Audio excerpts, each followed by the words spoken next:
وعلى آله وأصحابه أجمعين أما بعد فأعوذ بالله من الشيطان الرجيم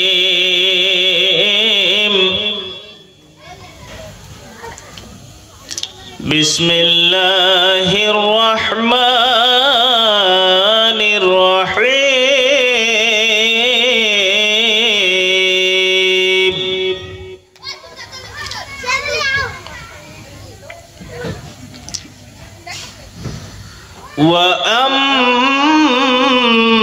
وأما بنعمة ربك فحدث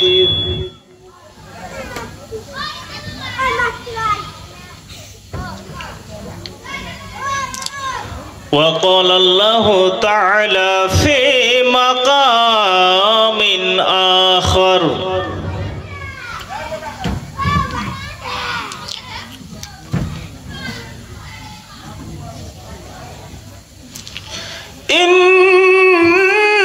إن الله وملائكته يصلون على النبي يا أيها الذين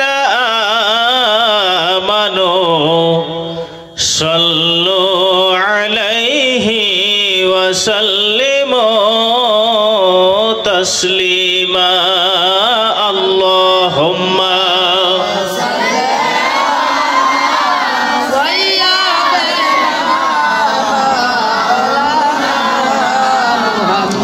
وعلى آله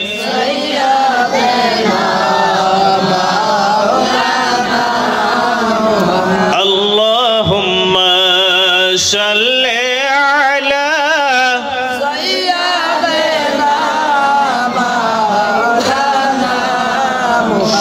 وعلى آله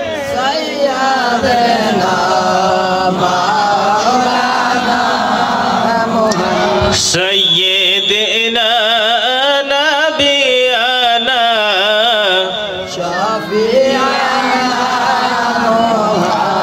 سيدنا نبينا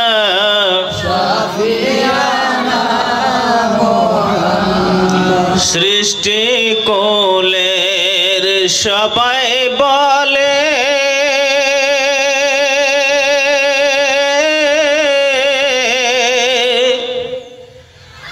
আজকে আমরার খুশির দিন সৃষ্টি কোলের সবাই বলছে আজকে আমরার খুশির দিন এই ধরাতে তশরিফ আনলেন রহমতাল লিল আলামিন আল্লাহুম্মা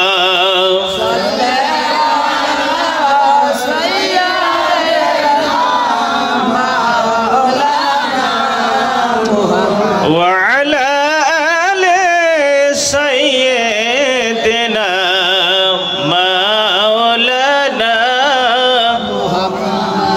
سيدنا نبينا سيدنا نبينا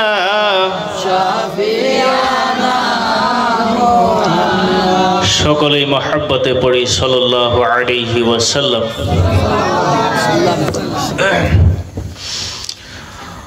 উপস্থিত আজকে এই পবিত্র জলসা রবিউল আউয়াল উপলক্ষে আল্লাহর নবী সাল্লাল্লাহু আলাইহি ওয়াসাল্লামের শুভাগমন উপলক্ষে এই পবিত্র মাস মর্যাদাশীল। সেই দয়ার নবী মায়ার নবী সাল্লাল্লাহু আলাইহি ওয়াসাল্লামের শুভাগমনের এই পবিত্র মাস উপলক্ষে আল্লাহর নবীর দুনিয়াতে আসার জন্য সমস্ত মুমিন যে খুশি, ইমানদাররা যে খুশি, সেই খুশি উদযাপন উপলক্ষে এই পবিত্র ঈদে মিলাদুন নবী সাল্লাল্লাহু আলাইহি ওয়াসাল্লামের জলসা মুবারক। মুরব্বি কইতেও ডর করে। এই যে কথায় কথায় যে মুরব্বি বলি, মুরব্বি মানে এমন ভাইরাল হয়ে গেছে এখন যে কমু মুরব্বি বাবারা আবার এটা নিয়ে না আবার কাটসাট করে বানায়। ইউটিউবাররা তো ফটাফট এডিট করা পরে, এডিট করে কোনে কার্তা নিয়ে কোনে জোড়াতারি লাগায়। এটা তো আপনারা এই দেখেন, মুরব্বীর কথা কইছি ওমরা হাসাহাসি আরম্ভ হয়েছে, তার মানে সবাই জানেন। এই জন্য মুরব্বীকে সালাম পরে কালাম, এইটা হাদিসের উপর আমল করা। এটা হলো হাদিসের উপর আমল করা। কথাগুলো একটু মনোযোগ দিয়ে শুনবেন। আবার এটা ভাইবেন না হুজুর গল্প করা আরম্ভ করলো, সুর তো দেয় না। সব সময় সুরের পাগল হয়েন না।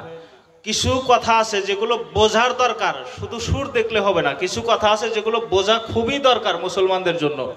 বর্তমান প্রেক্ষাপটে ইমানদারদের জন্য নিজের ইমানটা ধরে রাখা এত কঠিন হয়ে গেছে, এজন্যই আপনাদের কিছু বোঝার দরকার, শুধু সুর শোনার দরকার না। ঠিক কি না? সর্বপ্রথম সালাম, পরে হবে কালাম। কালাম মানে কথা, সালাম মানে কারো প্রতি সালামতির দোয়া করা। আল্লাহ তার প্রতি তুমি সালামতি রাখো, তাকে তুমি ভালো রাখো, সুস্থ রাখো, তার উপর রহম করো, বরকত নাজিল করো। এই হলো সালাম। আর কালাম তার সঙ্গে কথা বলা, বার্তালাপ করা। কথা বোঝা যাইতেছে? এই যে সর্বপ্রথম সালাম করা পরে কালাম করা, এইটা হাদিস শরীফের মধ্যে আছে। কে একজন মুসলমান আর একজন মুসলমানের সাথে সাক্ষাৎ হইলে সর্বপ্রথম সালাম দাও, তারপরে কালাম করো। আগে সালাম পরে কালাম, আগে সালাম দাও পরে বার্তালাপ করো, কথা বলো। এই একটা হাদিস কোথায় আছে, কিভাবে আছে, সব বিস্তারিত আলোচনা করবো। ওই যে বললেন গরম মাস, তো একটু এই বিষয়গুলো তুলে ধরি বোঝার জন্য। এই হাদিসটা তিরমিজি শরীফ সিহাসিত্তার অন্যতম একটি কিতাব, সিহাসিত্তার অন্যতম একটি হাদিস গ্রন্থ। আপনারা জানেন হাদিস গ্রন্থ 6টা বড় বড় হাদিস গ্রন্থ আছে, জানেন না? হাদিসের কিতাব সব থেকে বড় বড় 6টা কিতাব আছে, 6টা হাদিসের কিতাব আছে, যেই হাদিসটিকে সিহাসিত্তা বলা হয়। 6টা হাদিস গ্রন্থ। শোনেন নাই? কথা কয় না, শোনেন নাই? হাদিস গ্রন্থ 6টা বড় বড়, যেগুলোকে সিহাসিত্তা বলা হয়। সেই সিহাসিত্তার অন্যতম একটি হাদিস গ্রন্থ হলো তিরমিজি শরীফ। তিরমিজি শরীফের হাদিস, তিরমিজি শরীফের মধ্যে এই হাদিসখানা উল্লেখ আছে হযরত জাবির রাদিয়াল্লাহু তাআলা আনহু থেকে। আল্লাহর নবীর একজন জলিলুল কদর সাহাবী হযরত জাবির রাদিয়াল্লাহু তাআলা আনহু, উনি বর্ণিত করছেন। উনি হলেন শেষ রাবী। আগে অনেক রাবী আছে, এর মধ্যে থেকে কিছু রাবী আছে যে রাবীগুলোর কোনো পরিচয়ই পাওয়া যায় না। এইভাবে আছে, ক্বালা রাসূলুল্লাহি সাল্লাল্লাহু আলাইহি ওয়াসাল্লাম আসসালামু কাবলাল কালাম। আসসালামু কাবলাল কালাম। আল্লাহর নবী বলছেন আগে সালাম করো পরে কালাম করো, তার মানে আগে সালাম দাও পরে কালাম করো। আর এই হাদিসটি নিয়া, এই হাদিসখানা নিয়া আমরা যখন মিলাদ পড়ি, কিয়াম করি, কথা বুঝেন, মনোযোগ দিয়ে শুনেন। যখন আমরা মিলাদ ও কিয়াম করি, আল্লাহর নবীকে যখন দাঁড়ায়া সালাম দেই, ইয়া নবী সালামু আলাইকা, ইয়া রাসূল সালামু আলাইকা, কথা বুঝতেছেন? এই জায়গায় এই হাদিসটা নিয়া তারা ফিট করে বলে কি আল্লাহর নবী বলছে আগে সালাম দাও পরে কালাম করো। আগে হবে সালাম পরে হবে কালাম, আগে সালাম পরে কথা। কিন্তু তোমরা তো এই জায়গায় আগে কথা বলো, ইয়া নবী, হে নবী, এটা তো আগে কথা হইল, পরে সালাম দাও সালামু আলাইকা। তাহলে তো এটা আল্লাহর নবীর হাদিসের খেলাফ হয়ে গেল গা। এই একটা যুক্তি দেয় সাধারণ মানুষকে বোঝাবার জন্য এই একটা যুক্তি। আর যুক্তি মানে কি, তাও হাদিস দিয়া। এখন যারা সাধারণ মানুষ তারা তো বিপদে, যে কথা তো ঠিক, হাদিসের মধ্যে আল্লাহ নবী বলছেন আসসালামু কাবলাল কালাম, আগে সালাম পরে কালাম, কিন্তু এটা তো ঠিকই। সুন্নি মাওলানা, সুন্নি আলেম ওলামা যারা, তারা তো এই হাদিসের উল্টাটা করে। কারণ আগে কালাম করে ইয়া নবী, পরে দেয় সালাম, সালামু আলাইকা। তাহলে তো হাদিসের খেলাফ হয়ে গেল। কয় না নাই? এরকম যুক্তি দেওয়া আছে না নাই? তাদের যুক্তির তো আর শেষ নাই। যুক্তি কত দেয়, যুক্তির শেষ নাই। তবে তাদের যেরকম যুক্তি আছে, ওই রকম ওই সমস্ত যুক্তির দাঁত ভাঙ্গা জবাব দেওয়ার মতো যুক্তি আছে। মারহাবা কর। এই যে তিরমিজি শরীফের হাদিস বর্ণনা করলাম, আল্লাহর নবী বলছেন আসসালামু কাবলাল কালাম। তিরমিজি শরীফ, হাদিস গ্রন্থ তিরমিজি শরীফের মধ্যে ইমাম আবু ঈসা তিরমিজি রাহমাতুল্লাহ আলাইহি, উনি যে হাদিস খানা উনি নিজের কিতাবের মধ্যে উল্লেখ করছেন আসসালামু কাবলাল কালাম। এই হাদিস খানা লেখার পর উনি নিজেই আবার বলছেন হাযা হাদিসুন মুনকার, হাযা হাদিসুন মুনকার। এই হাদিসটি হলো মুনকার হাদিস। মুনকার হাদিস, সহিহ হাদিস না। কথা বুঝতেছেন? এই হাদিস খানা সহিহ না, মুনকার। এগুলো হয়তো সাধারণ মানুষ যারা, সাধারণ ভাইরা যারা আছেন, যুবক ভাইরা কি মুরব্বী বাবারা, হয়তো আপনারা বুঝবেন না যে এই মুনকার কি। এই যে আমরা হাদিস খালি শুনি হাদিস হাদিস হাদিস, হাদিসের অনেক ধরন আছে, ভাগ আছে। সহিহ হাদিস, মরফু হাদিস, মকতু হাদিস, মরফু মুত্তাসিল হাদিস, হাসান হাদিস, হাসান লি গায়রিহি, হাসান লি জাতিহি, যঈফ হাদিস। হাদিসের অনেক ভাগ আছে। মুনকার হাদিস, মশহুর হাদিস, হাদিসে মুতাওয়াতির, এই ধরনের অনেক ভাগ আছে। কোন হাদিসটি গ্রহণযোগ্য, কোন হাদিসটি গ্রহণযোগ্য না, এগুলো জানার জন্য আলেমদের কাছে যাইতে হয়। তবে এই যে বললাম আসসালামু কাবলাল কালাম, এই হাদিসটি হলো মুনকার, তার মানে হাদিসটি সহিহ না, শুদ্ধ না। কারণ এই হাদিসের রাবি যেগুলো আছে, আগে যেগুলো রাবি আছে, রাবিদের মধ্য থেকে কিছু রাবির পরিচয়ই পায় নাই ইমাম তিরমিজি রাহমাতুল্লাহ আলাইহি। এই জন্য বলছে এই হাদিসটা গ্রহণযোগ্য না, মানে সহিহ হাদিস না। এই হাদিসের মানদণ্ড শুদ্ধ না, বিশুদ্ধ হাদিস না। তবুও যদিও বিশুদ্ধ হাদিস না, তবুও আমলের জন্য, ফজিলতের জন্য, ফজিলতের জন্য এই হাদিস খানা আমরা সবাই আমল করি। জোরে কোন ঠিক কিনা? যদিও হাদিস খানা দুর্বল, হাদিসটি দুর্বল, ওই রকম শক্তিশালী না, ওই রকম শক্তিশালী হাদিস না, মানদণ্ড বিশুদ্ধ না, তথাপিও আমরা সকলেই আমল করি। কেন? ফজিলতের জন্য। দুর্বল হাদিস ফজিলতের জন্য আমল করা যায়, সুবহানাল্লাহ বলি। কিন্তু এই হাদিসটি নিয়ে ওই কিয়ামের জায়গায় লাগায় দেয়, বলে কে দেখো এরা উল্টা ভাবে সালাম দেয়, এই জন্যই জায়েজ নাই। কারণ আল্লাহর নবী বলছে আগে সালাম দাও পরে কালাম করো, কিন্তু এরা আগে কালাম করে পরে সালাম দেয়। অথচ আল্লাহর নবীকে সম্বোধন করে আগে ডাক দিয়া পরে সালাম দেওয়া সহিহ হাদিসের মধ্যে আছে। সুবহানাল্লাহ কোন। আল্লাহর নবীকে ডাক দিয়া মহাব্বতে, ভালোবাসায়, প্রেম বুকে নিয়ে আল্লাহর নবীকে আগে ডাক দিয়া হে রাসূল, ওগো আল্লাহর নবী, ওগো আল্লাহর বন্ধু, দোজাহানের বাদশাহ, হে প্যারা মাহবুব, আপনার প্রতি সালাম, আপনার প্রতি দরুদ। এরকম সহিহ হাদিস আছে, বিশুদ্ধ হাদিস আছে। আর সাহাবারা যখন নবীকে সালাম দিত, ঠিক এভাবেই সালাম দিত, আগে ডাক দিত নবীকে, আগে ডাক দিত, মানে আগে কালাম করত পরে সালাম দিত। বলবেন কিভাবে? সুনানে নাসাই শরীফ, সুনানে নাসাই শরীফ, এটিও ওই 6 কিতাবের মধ্যে একটি। সুনানে নাসাই শরীফ সিহাহ সিত্তার অন্যতম একটি হাদিস গ্রন্থ হলো সুনানে নাসাই শরীফ। সুনানে নাসাই শরীফের 1287, 1287 বোঝা যায়? 87 বোঝেন? 87 যাই বোঝেন। 1287 এবং 1288 পৃষ্ঠার মধ্যে 1287 এবং 1288 নম্বর হাদিস হযরত কাব বিন উজরা রাদিয়াল্লাহু তাআলা আনহু থেকে বর্ণিত। উনি বলেন আল্লাহর নবীর একজন সাহাবী কাব বিন উজরা রাদিয়াল্লাহু তাআলা আনহু, উনি বলেন কুলনা, আমরা সকল সাহাবীরা বলতাম, কি বলতাম? ইয়া রাসূলুল্লাহ আসসালামু আলাইকা, সুবহানাল্লাহ বলি। উনি বলেন আমরা সকলেই বলতাম, আমরা সাহাবারা যখন নবীকে সালাম দিতাম আগে ডাক দিতাম হে আল্লাহর রাসূল আসসালামু আলাইকা, সুবহানাল্লাহ। উনি বলেন আমরা আগে নবীকে ডাক দিতাম হে আল্লাহর রাসূল, হে আল্লাহর বন্ধু, হে আল্লাহর পেয়ারা মাহবুব, আপনার প্রতি সালাম।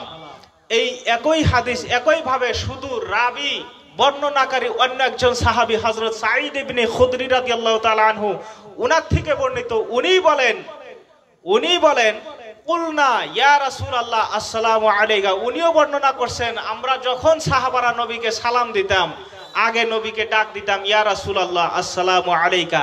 আর এই সমস্ত হাদিসের মানদণ্ড হলো সহিহ, বিশুদ্ধ সনদের হাদিস। হাযা হাদিসুন সহিহুন, এই সমস্ত হাদিসগুলো বিশুদ্ধ, একেবারেই বিশুদ্ধ, নির্ভুল, নির্ভেজাল, ভেজাল মুক্ত হাদিস। এগুলো মানুষকে বলে না, এগুলো বলে না। শুধু নবীকে সালাম দেওয়া দেখলে এদের অ্যালার্জি। কত ফিলে চেষ্টা করে যে মানুষ যাতে নবীর প্রতি ভালোবাসায়, প্রেমে, নবীর মহাব্বতে যাতে মানুষ নবীকে দাঁড়াইয়া সালাম না দেয়। এই সালাম দেওয়া নিয়ে কত ফন্দি। বলে ইয়া নবী সালাম আলাইকা বললে বেয়াদবি হয়। কেন? কয় ইয়া মানে তো আরবি, ইয়া হলো আরবি ভাষা, ইয়া মানে তো ওই যেরকম আমরা একজনকে আরেকজনকে যদি ডাকি তুই মুই ভাষায়, আমাদের তিনটা ভাষা না, আমাদের এই ঘরোয়া ভাষাটাই কিন্তু তিন ধরনের আছে না? তিন ধরনের না? একটা তুই মুই, একটা তুমি আমি, একটা আপনি তাপনে। না আপনাদের এই জায়গায় বেশি আছে? ঠিক আছে না? তিনটা। এটা আমাদের ঘরোয়া ভাষা, আমাদের যেটা মানে মাতৃভাষা। আমাদের ভাষাটাই তিন প্রকারে ব্যবহার করি, তুই মুই, তুমি আমি, আপনি তাপনে। আর এটাই উর্দু ভাষায় যান, হিন্দি ভাষায় যান, ওই তু তাকারি, তুম আর আপ, ওই তিন ধরনের। তো এরা বলে ইয়া মানে তো ওই, যেরকম একজনে আরেকজনকে ডাকি ওই জাবের এদিকে আয়, তুই মুই। তো এরা বলে ইয়া মানে তো ওই। তো ইয়া নবী, ওই নবী, এটা তো আল্লাহর নবীর সাথে বেয়াদবি করা হয়। আল্লাহর নবীকে তো বেয়াদবির সাথে ডাক দেওয়া হলো, এটা তো বেয়াদবি, এইভাবে ডাকা জায়েজ নাই।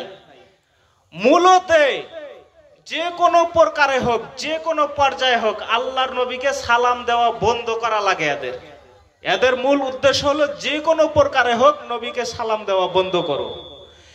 ইয়া নবী, ইয়া মানে শুধু ওই হয় না, যেরকম আমরা তুই মুই, তুমি আমি, আপনি তাপনে বলি, ওই ইয়া শব্দ ব্যবহার করলে আপনি শুধু ওই তুই মুইয়ের মধ্যে যান কে, এর মধ্যে তুমি আমিও আছে।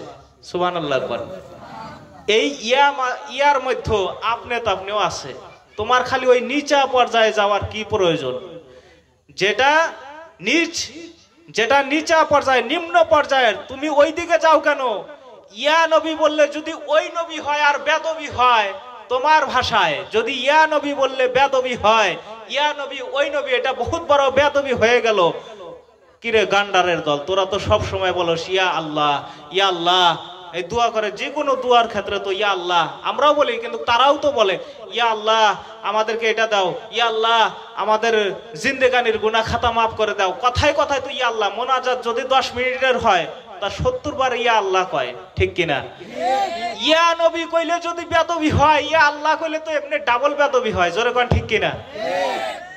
আল্লাহকেও তো তুই মুই করে ডাকলি, ইয়া নবী বললে যদি ওই নবী হয় তাহলে ওই আল্লাহ, এটা তো আরো ডাবল বেয়াদবি। কথা বোঝেন নাই?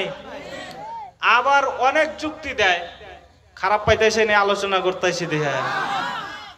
আবার বলে ইয়া নবী এটা দূরের জন্য, কাছের জন্য তো না। আল্লাহর নবী রয়েছে কোন দেশে? ইয়া শব্দ এটা শুধু কাছের জন্য ব্যবহার হয়, মানে পাশে থাকলে তাহলে বলা যায়। তো আল্লাহর নবী তো পাশে নাই, আল্লাহর নবী তো অনেক দূরে। তোমরা কেন এইভাবে ডাক দাও? সম্মানের জন্য যদি ডাক দাও তাহলে আল্লাহর নবী সামনে থাকতে হবে, হাজির থাকতে হবে, আল্লাহর নবী সামনে থাকতে হবে, উপস্থিত থাকতে হবে। আচরিত কথা, ইয়া শব্দ, এই যে মুফতি সাহেব আছে, আরো মুফতি সাহেব আছে এবং তাদের কাছেও জিজ্ঞাসা করেন, ইয়া শব্দটা শুধু কাছের জন্য ব্যবহার হয় না, কাছে এবং দূরে দুই জায়গার জন্যই ব্যবহার হয়। ইয়া হারফে নেদা, দূরে এবং কাছে দুই জায়গার জন্যই ইয়া শব্দ ব্যবহার হয়। আর বগলে পাশে থাকলেই, সামনে থাকলেই যে সম্মান করতে হবে আর দূরে থাকলে যে সম্মান করতে হবে না, এমন কোনো কথা না। অনেক কিছু আছে দেখি নাই, সম্মান করা আমাদের প্রতি ফরজ, প্রত্যেক মুসলমান ইমানদারদের প্রতি ফরজ। দেখি নাই জীবনে, কিন্তু তথাপিও তাদের প্রতি, সেই বস্তুসমূহের প্রতি তাজিম সম্মান আমাদের অন্তরে রাখা ফরজ। প্রত্যেক মুসলমানের জন্য ঈমানি দায়িত্ব এগুলো। কাবাঘর দেখছি, যারা হজ করবার গেছে তারাই তো দেখছে। এখানে কয়জন আছেন হাজি? একটু হাত ওঠান তো। নাই, হাজি নাই। যাই হোক, যারা হাজি সাহেব আছে, তারা যখন ওই মক্কা নগরে গেছে, যাওয়ার পরে দেখছে, ওই জায়গায় দেখার পরে সম্মান। কিন্তু আমরা তো এই জায়গায় দেখি না যে না দেখার পরে, অথচ কাবা তো আমার সামনে নাই। আছে কি আমাদের সামনে কাবা? আছে নাই? না দেখলেও আমাদের সামনে নাই, তথাপিও কাবার সম্মান, কাবা ঘরের সম্মান প্রত্যেকটা মুমিন মুসলমানদের জন্য ফরজ। সুবহানাল্লাহ কয়। এটা যারা মুরব্বী আছেন তাদের কথা বাদ দেন, এই যে ছোট ছোট বাচ্চাগুলা যে বসে আছে, এদেরকে বলেন যে বাবা তুমি পেশাব করো পশ্চিম দিকে বসে। এই বাচ্চা পোলাবান গুলাও করবো না, ঠিক কিনা? করব? মুসলমানের বাচ্চা তো এগুলো করব না। কেন করব না? জিজ্ঞাসা করবেন, এই তুমি এইদিকে পেশাব করলাও না কেন? বলবে না, এইদিকে পেশাব করা যাবে না, এটা পশ্চিম দিক। তাতে কি হয়েছে? জিজ্ঞাসা করবেন, পশ্চিম দিক তাতে কি হয়েছে? পশ্চিম দিক তাতে কি হয়েছে জানো না? পশ্চিম দিকে আল্লাহর ঘর, কাবা ঘর, বাইতুল্লাহ আছে। বাইতুল্লাহর দিকে পেশাব করলে বেদবি হবো, এটা গুনাহ হবো। তাহলে পূব দিকে করো না, এই দিকেও করব না। কেন? পূব দিকে করলে কি হবো? পূব দিকে যদি পেশাব করতে বসি, টয়লেট করার জন্য পূব দিকে হইয়া মুখটা যদি পূব দিকে বসাই, তথাপিও বেদবি। কারণ আমার পিঠটা ওই অবস্থায়, পেশাব পায়খানা করার সময় ওই অবস্থায় আমার পিঠটাও কাবার দিকে করা নিষেধ। জোরে কোন সুবহানাল্লাহ। শুধু সামনেই থাকলেই যে সম্মান করা, আর সামনে থাকলেই যে শুনবো, দূরে থাকলে শোনা যায় না, এমন কোনো কথা না। এতে তো অনেক কথা। এই বিষয়ে যদি আলোচনা করি, মিলাদ ও কিয়াম নিয়ে যদি আলোচনা করি, সারা রাত্রে করলেও ফুরাবো না। যাই হোক, এই বিষয় থেকে আমি বাইর হয়ে আসি। যেই বিষয় নিয়ে আপনারা সভা রাখছেন, এই মজলিস রাখছেন, সেই বিষয়ে একটু আলোচনা করি। একটু দরুদ পড়ি। আল্লাহুম্মা সাইয়্যিদিনা মাওলানা মুহাম্মদ ওয়া আলা আলি সাইয়্যিদিনা মাওলানা মুহাম্মদ। সকলেই পড়ি সাল্লাল্লাহু আলাইহি ওয়াসাল্লাম। আমি আপনাদের সম্মুখে খুতবায়ে মাসনুনার পরে কোরআনুল কারীম থেকে ছোট্ট একটি মশহুর ও মারুফ আয়াতে কারিমা তেলাওয়াত করেছি। আল্লাহ রাব্বুল আলামিন বলেন, ওয়া আম্মা বিনি'মাতি রাব্বিকা ফাহাদ্দিস। আল্লাহ বলেন, আমার নিয়ামতের বেশি বেশি চর্চা করো। আমার নিয়ামত পায়া তোমরা আমার নিয়ামত পাওয়ার পর বেশি বেশি চর্চা করো, গুণগান করো, জিকির করো। সুবহানাল্লাহ বলেন। এখন আল্লাহ রাব্বুল আলামিন আমাদেরকে দুনিয়ায় পাঠাইছেন। এত সুন্দর দুনিয়া, এই রঙের দুনিয়ায় যা কিছু দেখতেছেন, যেদিকেই তাকাবেন, ডানে তাকাবেন আল্লাহর নিয়ামত, বামে তাকাবেন আল্লাহর নিয়ামত, সামনে তাকাবেন আল্লাহর নিয়ামত, পিছনে তাকাবেন আল্লাহর নিয়ামত, যেই দিকেই তাকাবেন আল্লাহর নিয়ামতে ভরা, ঠিক কিনা? এই সমস্ত নিয়ামত কার উসিলায়, কার মাধ্যমে পাইলাম? আল্লাহ বলছেন, ওয়া আম্মা বিনি'মাতি রাব্বিকা ফাহাদ্দিস। তোমরা আমি আল্লাহর নিয়ামত পায়া বেশি বেশি চর্চা করো, গুণগান করো। কিন্তু আমাদের একটা বস্তু খেয়াল রাখতে হবে, যে এই সমস্ত নিয়ামত পাওয়ার পর আল্লাহ চর্চা করবার কইছে, গুণগান করবার কইছে, কিন্তু এই পৃথিবীর বুকে আল্লাহর সৃষ্টি জগতে সব থেকে বড় নিয়ামত কি? সব থেকে বড় নিয়ামত কি? মুফাসসিরিন کرامগণ, মুফাসসিরগণ, যেই সমস্ত মুফাসসিরগণ কোরআনের তাফসীর করেছেন, সমস্ত মুফাসসিরিন کرامগণ বলেছেন নিয়ামত বলতে সমস্ত নিয়ামতের থেকে বড় নিয়ামত হলো, নিয়ামতে উজমা হলো আমাদের প্রিয় নবী মুহাম্মদ সাল্লাল্লাহু আলাইহি ওয়াসাল্লাম। জোরে বলি সুবহানাল্লাহ। আমাদের নবীর থেকে বড় নিয়ামত আর এই পৃথিবীতে কিচ্ছু নাই। আপনাদেরকে একটা ঘটনা বলি। ঘটনা কি? হাদিস শোনাই। আমাদের নবী কেমন নিয়ামত একটু শোনেন। এই কথাটাই বোঝাবার জন্য মুসা নবীর জামানার একটু ঘটনা শোনাবো। আল্লাহর নবী মুসা নাম সবাই শুনছেন তো? মুসা নবীর নাম শোনেন নাই? শোনেন নাই? এই জায়গায় একটা মেসেজ দেওয়া যায়, ছোট্ট একটা মেসেজ, তবে খুব দরকারি, ইমানের জন্য দরকারি। মুরব্বী যারা তাদের জন্য, যুবক যারা তাদের জন্য খেয়াল রাখবেন। আমাদের সমাজে দেখা যায়, যদিও গল্প কথাটা, কিন্তু ছোট মেসেজ হলেও অনেক দরকারি, ইমান বাঁচবে এই মেসেজটা। আমাদের সমাজে দেখা যায় আমরা একজনে আর একজনের সঙ্গে যখন কথাবার্তা বলি, কেউ যদি একটু ঘাড় তেরামি করে, আছে না? অনেক মানুষ আছে, কেউ কেউ দেখবেন একটা রগ বেঁকা থাকে, ঘাড়ের রগ একটা বেঁকা থাকে, মানে ও যেটা বুঝবো ওইটাই ঠিক, ও যেটা কব ওইটাই ঠিক। ঘাড় তেরা মানুষ আছে না কিছু? যারা ঘাড় তেরামি করে, তো সমাজে দেখবেন ওই ঘাড় তেরা লোকটার কথা একজনে আর একজনকে বলবে, ওর কথা বাদ দে, ও তো মুসা ঠেটা, কয় না? ও তো মুসা ঠেটা। এই কথাটা সমাজের ভিতরে প্রচলন আছে, এখনো আছে। অনেক মানুষ বলে ওর কথা বাদ দে, ও ঠেটামি করে খালি, মুসা ঠেটা, কয় না? নাই? নাউজুবিল্লাহ কন। আর এই কথাটাই যে মুসা ঠেটা যে কয়, মুসা ঠেটা কয়া সেই আল্লাহর পয়গাম্বর মুসা নবীর দিকে নিসবত করে। তার মানে মুসা নবী ঠেটা ছিল, মুসা নবী ঠেটামি করছে আল্লাহর সাথে, এই কথা বোঝায়। এই জন্যই বলে ও মুসা ঠেটা, ওটা বাদ দে। নাউজুবিল্লাহ জোরে কন। আল্লাহর নবী মুসা কালিমুল্লাহ আলাইহিস সালাম, উনি ঠেটা ছিল না। আল্লাহর নবীগণ, আল্লাহর রাসূলগণ কখনো ঠেটামি করে নাই। এই কথা বললে ঈমান থাকে না বাবা। নবীদের ব্যাপারে এইরকম কুমন্তব্য করা, বাজে মন্তব্য করলে ঈমান থাকে না, সঙ্গে সঙ্গে ঈমান চলে যায়। নবীগণ ঠেটা না। আর মুসা নবী উনি ঠেটা ছিল না, উনি একটু তোতলা ছিল, তোতলা। আর তোতলা ছিল কি জন্য, এ ঘটনাও হয়তো জানেন আপনারা। ওই যে ফেরাউন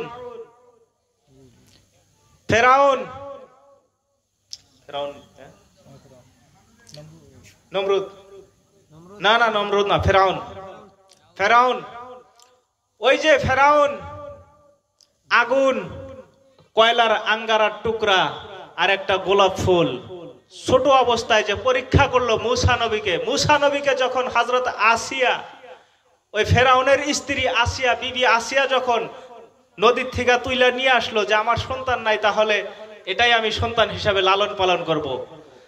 ওই ফেরাউনের মাথায় চক্কর, ফেরাউনের মাথায় টনক পোকা ঘোরে, ভাবে যে এটা তো আবার সেই মুসা না যেই মুসার কথা শুনি, দেখি একটু ট্রাই করে দেখি। এজন্যই আগুনের টুকরো একটা নেয়, কয়লা, গরম কয়লা একটা নেয় এবং গোলাপ ফুল একটা নেয়। দেখে যে দেখি যদি সেই মুসা যদি হয়, আল্লাহর নবী যদি হয়, বাচ্চা হইলে কি হবো? নবী যারা তারা বাচ্চা হইলে কি হবো? ভেজাল আছে, একটু ট্রাই করে নেই। মুসাই আগুন আর গোলাপ ফুল দুইটা নেয়, নেওয়ার পরে সামনে দেয়। যদি মুসা নবী ওই সময় গোলাপ ফুল যদি নেয়, তাহলে ফেরাউন, তার মানে মুসা নবীকে ওই শিশু বাচ্চা অবস্থায় শহীদ করে দিব, নাউজুবিল্লাহ বলেন। আর যদি আগুন নেয়, তাহলে ফেরাউনের মাথায় ঢুকতেছে যে আসলে বাচ্চা বোঝে না, না এটা মুসা হইতে পারে না। আগুন নিচে যদি, এটা মুসা হইতে পারে না, মানে এইটার চিন্তা ধারা করে এই পরীক্ষা করার জন্য দুইটা বস্তু রাখে। ছোট বাচ্চা লাল গোলাপ দেখলে তো গোলাপের দিকে আকর্ষণ হবো, ঠিক কিনা? ছোট বাচ্চা তো দূরের কথা, বড় বড় বাচ্চা যারা তারাও তো গোলাপের দিকে আকর্ষণ বেশি হয়, ঠিক কিনা? তো হযরত মুসা আলাইহিস সালাম সেই গোলাপের দিকে আকর্ষণ হয়ে গোলাপের দিকেই হাতটা বাড়াবে। আল্লাহ রাব্বুল আলামিন জিব্রাইল ফেরেশতাকে ডাক দিয়ে বলেন, হে আমার ফেরেশতা জিব্রাইল, জলদি করে যা, আমার বন্ধু মুসা নবীর হাতটাকে গোলাপের দিক থেকে ফিরাইয়া সেই আগুনের টুকরার দিকে হাতটা নিয়ে যা। আল্লাহর হুকুম পাওয়ার সঙ্গে সঙ্গে জিব্রাইল আলাইহিস সালাম আল্লাহর নবী মুসার কাছে এসে সেই শিশু মুসা নবী আলাইহিস সালামের হাতটা সেই আগুনের আঙ্গারা কয়লাটা হাতের মধ্যে নেওয়ার পর হযরত মুসা আলাইহিস সালাম শিশু বাচ্চা নবী ওই আগুনের কয়লাটা তুলে মুখে দেয়। জোরে জোরে কোন নাউযুবিল্লাহ। ওই যে ছোট বাচ্চা অবস্থায় কয়লাটা তুলে মুখে দেয়, তারপরে ফেরাউনের বিশ্বাস হয় না না না এটা নবীরা। তারপরে কয়লা তাড়াতাড়ি করে বাইর করলে কি ওই শিশু বাচ্চা, ওই যে জিবাটা পুইরা যায়, ছোট বাচ্চা অবস্থায় কোলের দুধের বাচ্চা, জিবাটা পুইরা যাওয়ার কারণে ওনার জীবন ভর এই মুখটা একটু তোতলা ছিল। কথা যে বলতো কথাটা স্পষ্ট হতো না, ক্লিয়ার বোঝা যাইতো না, একটু তোতলা হইতো, কথাটা একটু তোতলা, ওই যে জিবা পুইরা যাওয়ার কারণে। কিন্তু উনি যে তার উম্মত মুসা নবীর উম্মতদেরকে যে আল্লাহর পয়গামগুলো জানাইতো, আল্লাহর হুকুম আহকামগুলো যখন বুঝাইতো, উম্মতেরা বুঝতো, কিছু বুঝতো না। শেষে আল্লাহর নবী মুসা আলাইহিস সালাম আল্লাহর দরবারে ফরিয়াদ করলেন, মাবুদ তোমার হুকুম আহকাম আমি আমার উম্মতের মধ্যে পৌঁছাইয়া দেই, কিন্তু আমার উম্মতের মধ্যে কিছু সংখ্যক উম্মত আমার কথা বুঝতে পারে, কিন্তু আর কিছু সংখ্যক উম্মত আমার কথা বুঝতে পারে না। মাবুদ আমি নবী হইয়া তোমার দরবারে দরখাস্ত করি গো মাবুদ, আমার ছোট ভাই হারুন আলাইহিস সালামকে তুমি নবী বানায়া দাও। জোরে কোন সুবহানাল্লাহ। আল্লাহর নবী মুসা আলাইহিস সালাম যখন আল্লাহর দরবারে দোয়া করলেন, আল্লাহ রাব্বুল আলামিন সঙ্গে সঙ্গে মুসা নবীর দোয়া কবুল করে নিলেন। আল্লাহর নবী মুসার দোয়ার বরকতে আল্লাহর নবী মুসা আলাইহিস সালামের ছোট ভাই হারুন আলাইহিস সালামকে নবী হিসাবে কবুল করে নিলেন। জোরে জোরে কি বলা যায় না সুবহানাল্লাহ। হারুন আলাইহিস সালাম উম্মতদেরকে বুঝাইতেন। অবশেষে আল্লাহর নবী মুসা নবীর জবানটাকে আল্লাহ ঠিক করে দিয়েছেন। জোরে বলি সুবহানাল্লাহ। তো সেই মুসা নবী, যেই মুসা নবী আপনাদের বোঝার জন্য, মুসা নবীকে ওনার ব্যাপারে বোঝার জন্য যে মুসা নবী কে ছিল, এই জন্য এই দুই চারটা কথা বললাম। মুসা নবী যিনি তুর পাহাড়ে যায় আল্লাহর সঙ্গে কথা বলতেন, ওই যে খোদা তোমায় ডাকতে জানি না, ডাকার মতো ডাকলে খোদা কেন শুনবে না, গজলটা শুনছি না, অনেক শুনছি না, অনেক শুনি, এখনো শুনি। খোদার নূরে পাহাড় জ্বলে, মুসা জ্বলে না, খোদা তোমায় ডাকতে জানি না। আছে তো, মনে আছে তো সেই মুসা নবীর ঘটনা। মুসা নবী যখন কিতাব পাইলেন আল্লাহর দরবারে থেকে, আসমানি গ্রন্থ, চারটা বড় বড় গ্রন্থ। নাম জানেন সবাই? তৌরাত, ইনজিল, জবুর, কোরআন। চারটা কিতাব না, বড় বড় আসমানি কিতাব চারটা না। তার মধ্য থেকে তৌরাত শরীফ, যেটাকে তৌরিদ বলেন, এই তৌরিদ শরীফ মুসা নবীর উপর নাজিল হয়। আল্লাহ মুসা নবীকে দান করে এই তৌরিদ শরীফ।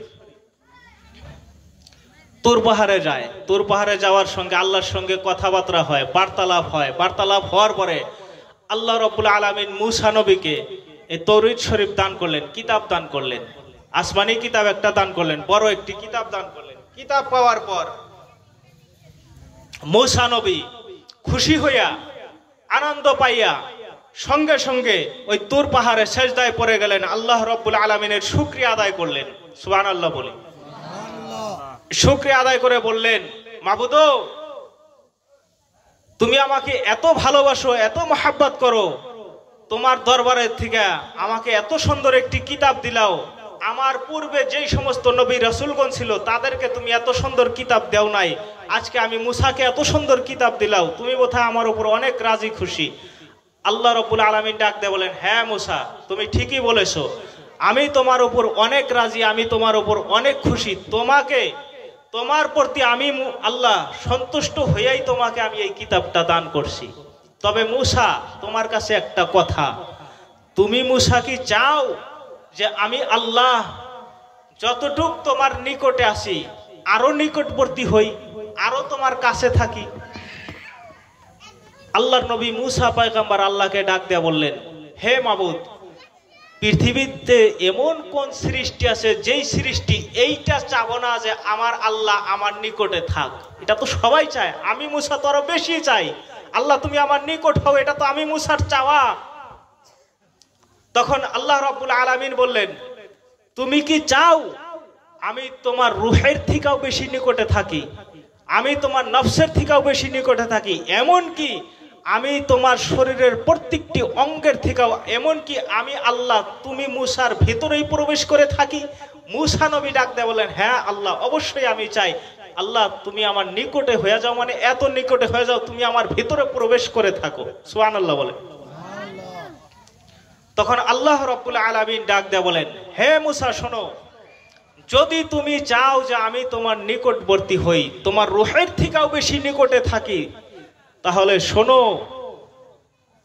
শোনো, ফাকুদ মা আতাইতুকা ওয়া কুম মিনাশ শাকিরিন। আল্লাহ বলেন, ফাকুদ মা আতাইতুকা ওয়া কুম মিনাশ শাকিরিন।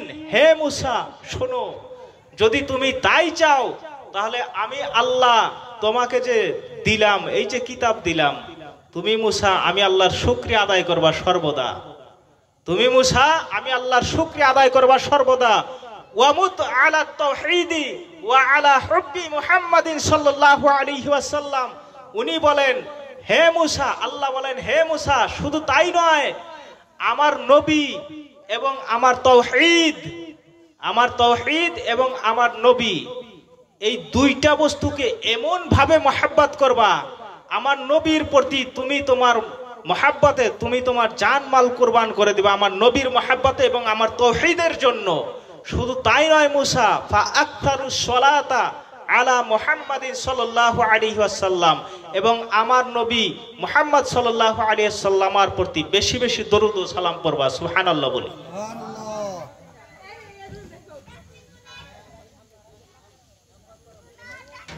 কথা বুঝতেছেন? বোঝা যাইতেছে? আল্লাহ বলেন, এটা আমার সঙ্গে আপনার সঙ্গে কথা বলতেছে না, আল্লাহ ডাইরেক্ট, আল্লাহর পয়গাম্বার, সাধারণ কোনো মানুষ না, আল্লাহ তার পয়গাম্বার, জলিলুল কদর একজন পয়গাম্বার মুসা নবী, যিনি আল্লাহর নবীও বটে রাসূলও বটে, যিনি আল্লাহর নবী ও রাসূল দুটাই, সেই মুসা নবীর সঙ্গে আল্লাহ বার্তালাপ করতেছেন। আল্লাহ বলেন, হে মুসা, তুমি যদি চাও যে আমি তোমার রূহের থেকেও বেশি নিকটে থাকি, তাহলে শোনো, আমি আল্লাহর শুকরিয়া আদায় করো এবং আমার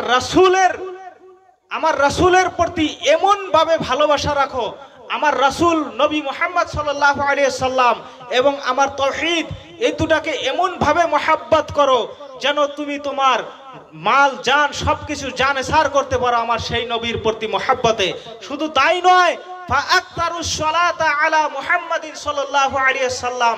হে মুসা, দুনিয়ায় যতদিন থাকবা ততদিন পর্যন্ত যত বেশি বেশি পারো আকতারুস সালাত, বেশি বেশি দরুদ ও সালাম, যত বেশি পারো আমার সেই নবী মুহাম্মাদের উপর দরুদ ও সালাম পাঠ করবা। জোরে বলি সুবহানাল্লাহ। যেখানে চিন্তা করে দেখেন, এই জায়গায় আমাদের নবী কিন্তু দুনিয়ায় আসেই নাই। কথা বুঝতে পারছেন? আমাদের নবী দুনিয়ায় আগমন করেই নাই। সেই মুসা নবীকে আল্লাহ ডাক দেয়া বলতেছেন, হে মুসা পয়গম্বর শোনো, আমার এমন একজন রাসূল আছে, এমন একজন নবী আছে, যেই নবীকে, যিনি সর্বপ্রথম, সুবহানাল্লাহ বলি, যিনি সর্বপ্রথম, যিনি সর্বশেষ, যিনি সর্বশ্রেষ্ঠ, যিনি আউয়াল, যিনি আখির, যিনি জাহির, যিনি বাতিন। সুবহানাল্লাহ বলি।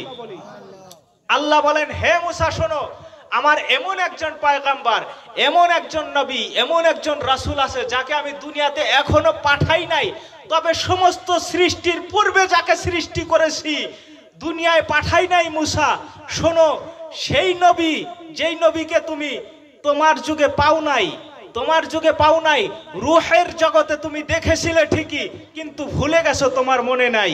রূহের জগতে তুমি দেখেছিলে ঠিকই, কিন্তু এই জগতে এসে আমার সেই নবীকে তুমি দেখো নাই। রূহের জগতে দেখেছিলে তুমি কিভাবে? এই জন্যই আমাদের নবী আখেরি নবী মুহাম্মদ সাল্লাল্লাহু আলাইহি ওয়াসাল্লাম উনি কিন্তু সমস্ত মানুষ পৃথিবীর যত মানুষ আছে, শুধু মানুষ না, সমস্ত রূহ, মানব, জিন, সমস্ত রূহের কিন্তু পিতা আমাদের নবী, কিন্তু রুহানি পিতা, সবার রুহানি পিতা, আবুল আরওয়াহ, সমূহ মানুষের সমূহের রুহের হলো বাবা, রুহানি বাবা হলেন আমার নবী। সুবহানাল্লাহ বলেন। এই যে মূর্খের দলেরা পীরকে বাবা বলে ডাকলে কয় ওটা আবার কবেকার বাপ, কয় না কয় না কয় না কয় ওটা আবার কবেকার বাপ। আদম আলাইহিস সালামও তো বাবা, জোরে কোন ঠিক কিনা? আদম আলাইহিস সালামও বাবা। ইব্রাহিম খলিলুল্লাহ আলাইহিস সালাম উনি জাতির পিতা, সমস্ত মুসলিম জাতির পিতা, উনিও বাবা। আল্লাহর নবীও সমস্ত মানুষের রুহানি বাবা, জোরে কোন ঠিক কিনা? নিজের জন্মদাতা বাবা। শ্বশুরকেও তো বাবা কয়ে ডাক দাও, শ্বশুরের কাছে কি মাকে বিয়া দিছাও? জোরে কোন। ওই জায়গায় ফতুয়া আসে না? পীরকে বাবা বলে ডাকলেই ফতুয়া। এই যে পীরকে বাবা বলে ডাকলেই যে ফতুয়া দেয়, অথচ এই কথাগুলো বললে যে সময় যায় অনেক, কিন্তু এই কথাগুলো বলতে গেলে অনেক সময় যায় ঠিকই, কিন্তু বলাও দরকার মাঝে মাঝে। এদের কিতাব বুঝছেন, এদের কিতাব এমন এমন কিতাব আছে, এদের ভিতরকার সমস্ত গোপন রহস্য ফাঁস হয়ে যাব। এদের কিতাবের মধ্যেই লেখা আছে এরা কোনো সময় ছাত্রকে বাবা বলছে, কোনো সময় শিক্ষককে বাবা বলছে। তাদের কিতাবের মধ্যে ভুরি ভুরি এই সমস্ত লেখা। ছাত্রকে কোনো সময় বাবা লেখছে, ওস্তাদকে কোনো সময় বাবা লেখছে। ছাত্রর সাথে কি মাকে বিয়া দিছেনি? শিক্ষকের সাথে কি নিজের মাকে বিয়া দিছেনি? দিছে কি? দেয় নাই। অথচ বাবা কেন? মুরব্বী যারা, শিক্ষক যারা, সম্মানের সাথে বাবা, জোরে কোন ঠিক কিনা? সম্মানে বাবা, সম্মানে বাবা বলে ডাক দেয়। শিক্ষক বাপ সমতুল্য। উস্তাদ রা বেহতরিন পেদার সুমার, ফার্সি কিতাবের মধ্যে আমরা যখন পড়ছি, এই মূর্খের দলেরাও পড়ছে, অথচ কথাগুলো ঠাইকা শুধু পীর ওলি গাউস কুতুব, যেখানে আল্লাহর ওলি, যেখানেই দেখবেন আল্লাহর ওলিদের সম্মান, যেখানেই দেখবেন নবীদের সম্মান, ওইখানে ইয়াদের চুলকানি, জোরে কোন ঠিক কিনা? এই যে মুফতি সাহেব আছে, ওনাকেও জিজ্ঞাসা করতে পারেন, আমরা পড়েছি, এই মূর্খরাও পড়ছে। ওস্তাদ রা বেহতরিন পেদার সুমার, ওস্তাদ যারা, শিক্ষক যারা, তাদেরকে উপযুক্ত বাবা হিসাবে স্বীকৃতি দাও, জোরে কোন সুবহানাল্লাহ। এই কথা তো আপনারাও বলেন, বাবা মায় বানায় পুত, নাকি বাবা মায় বানায় ভূত, ওস্তাদে বানায় পুত। বাবা মায় বানায় ভূত, ওস্তাদে বানায় পুত। তো বাবার থেকে শিক্ষকের মর্যাদা একদিক দিয়ে অনেক বেশি। এজন্যই বলছে ওস্তাদরা বেহতরিন পেদার সুমার, ওস্তাদ যারা, শিক্ষক যারা, তাকে উপযুক্ত ভালো মানের, উচ্চ মানের বাবা স্বীকৃতি দাও, সুবহানাল্লাহ বলেন।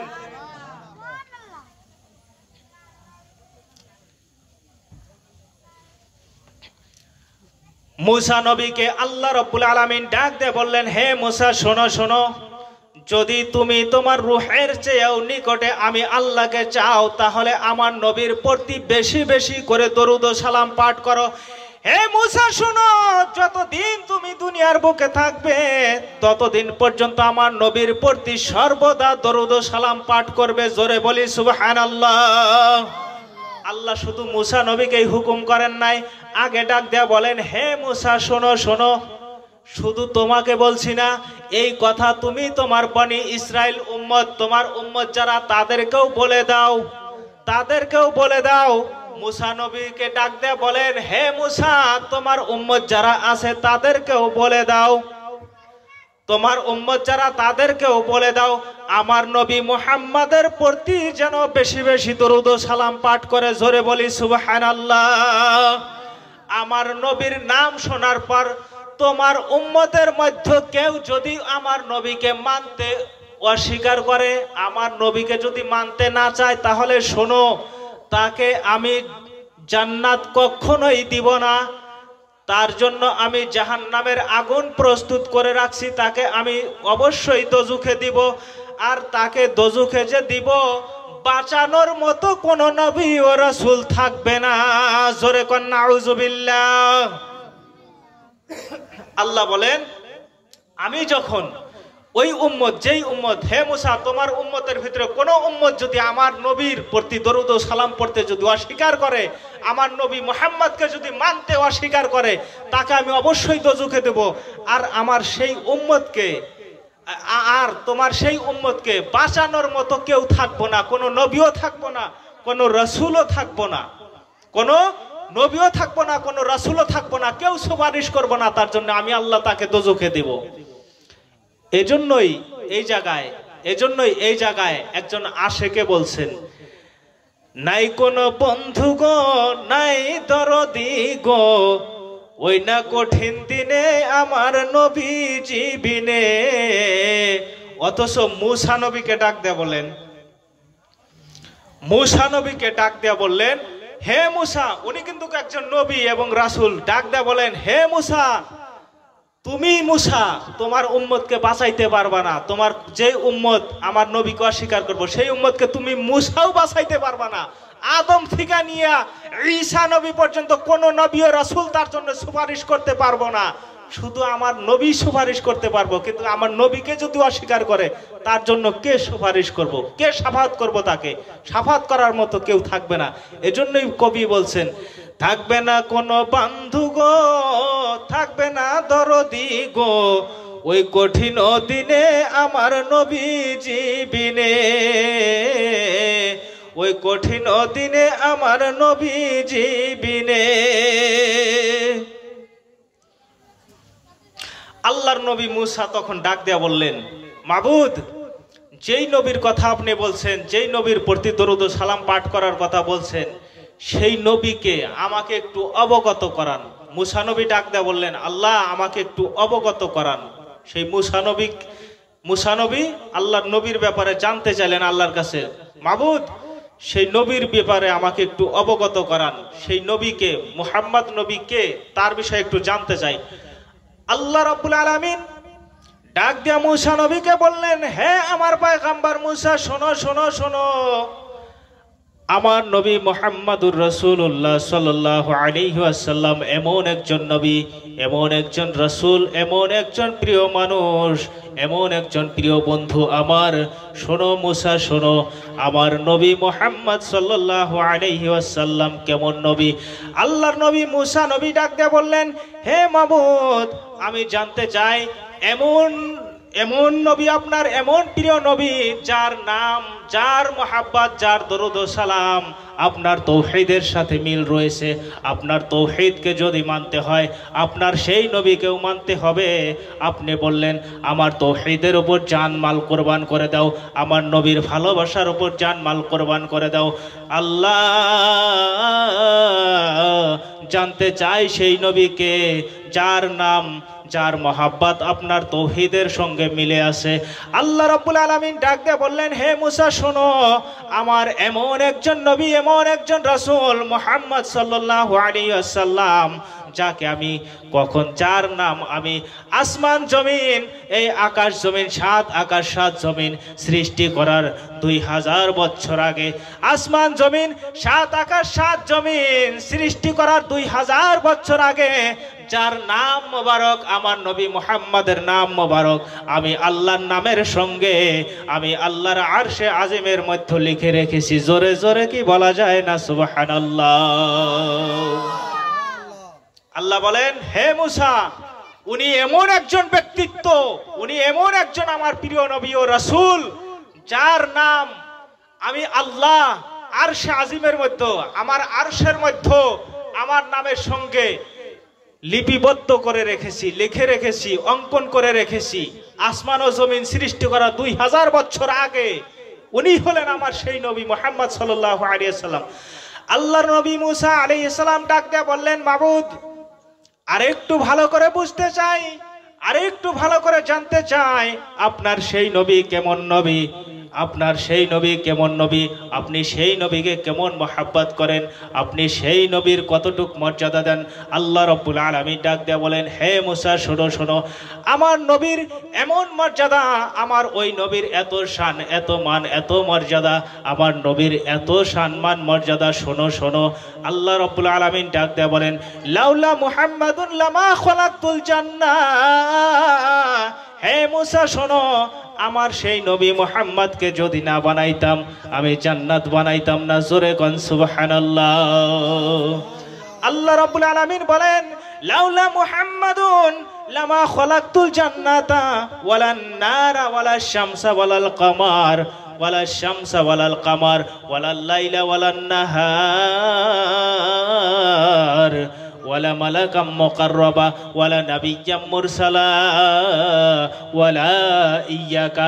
আল্লাহ রাব্বুল আলামিন ডাকতে বলেন, হে মুসা শোনো শোনো, আমার এমন একজন নবী তিনি, এমন একজন রাসূল তিনি, এমন আমার বন্ধু তিনি, যাকে সৃষ্টি না করলে আমি জান্নাত বানাইতাম না, জাহান্নাম বানাইতাম না। শুধু তাই নয় রে মুসা, জান্নাত বানাইতাম না, জাহান্নাম বানাইতাম না, আসমান বানাইতাম না, জমিন বানাইতাম না, দোজখ বানাইতাম না, বেহেশত বানাইতাম না। হে মুসা শোনো শোনো, আমার ওই বন্ধুকে যদি না বানাইতাম, আমার নবী মুহাম্মদকে যদি সৃষ্টি না করতাম, আকাশ বানাইতাম না, জমিন বানাইতাম না, চন্দ্র বানাইতাম না, সূর্য বানাইতাম না। হে মুসা শোনো শোনো, শুধু তাই নয়, আমি কোনো ফেরেশতা সৃষ্টি করতাম না, জিবরাইল সৃষ্টি করতাম না, মিকাইল সৃষ্টি করতাম না, আজরাইল সৃষ্টি করতাম না, ইসরাফিল সৃষ্টি করতাম না। কোটি কোটি অগণন ফেরেশতা রয়েছে, কোন ফেরেশতা আমি সৃষ্টি করতাম না। শুধু তাই নয় রে মুসা শোনো শোনো শোনো, হে মুসা শোনো, কম বেশি 1 লক্ষ বা মাতান্তরে 2,24,000 পয়গাম্বর, কোন নবী ও রাসূল সৃষ্টি করতাম না। শুধু তাই নয় মুসা শোনো, এমনকি আমার ওই বন্ধুক যদি না বানাইতাম, ওয়ালা ইয়াকা, এমনকি তুমি মুসা নবীকেও বানাইতাম না। জোরে জোরে কি বলা যায় না সুবহানাল্লাহ।